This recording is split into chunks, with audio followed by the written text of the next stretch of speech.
ఇలా వాష్ చేసిన స్పినాచ్ని స్మాల్గా కట్ చేసుకోవాలి. కట్ చేసుకొని పక్కన పెట్టుకోవాలి. ఇలా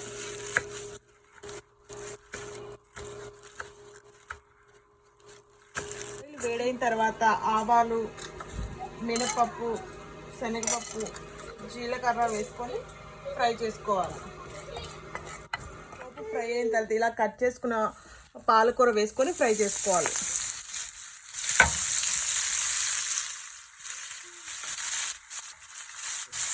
ఇలా ఫ్రై అవుతుంటే కొంచెం సాల్ట్, ఆల్రెడీ పాలకూరలో కొంచెం సాల్ట్ ఉంటుంది, చూసేసుకోవాలి.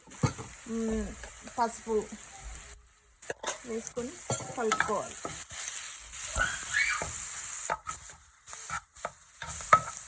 ఇలా 2 eggs తీసుకొని బాగా బీట్ చేసుకోవాలి.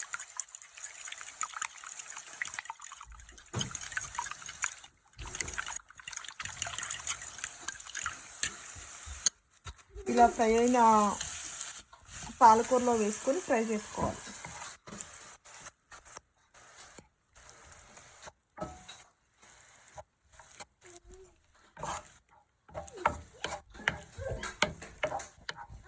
ఎగ్ ఉడికేంత వరకు ఫ్రై చేసుకోవాలి తిప్పుకుంటూ.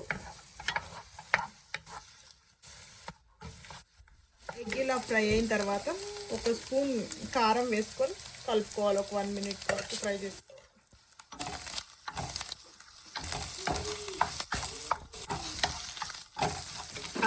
అంతే, ఎంతో టేస్టీ ఎగ్ పాలకూర ఫ్రై రెడీ. స్టవ్ ఆఫ్ చేసుకొని సర్వ్ చేసుకోవాలి.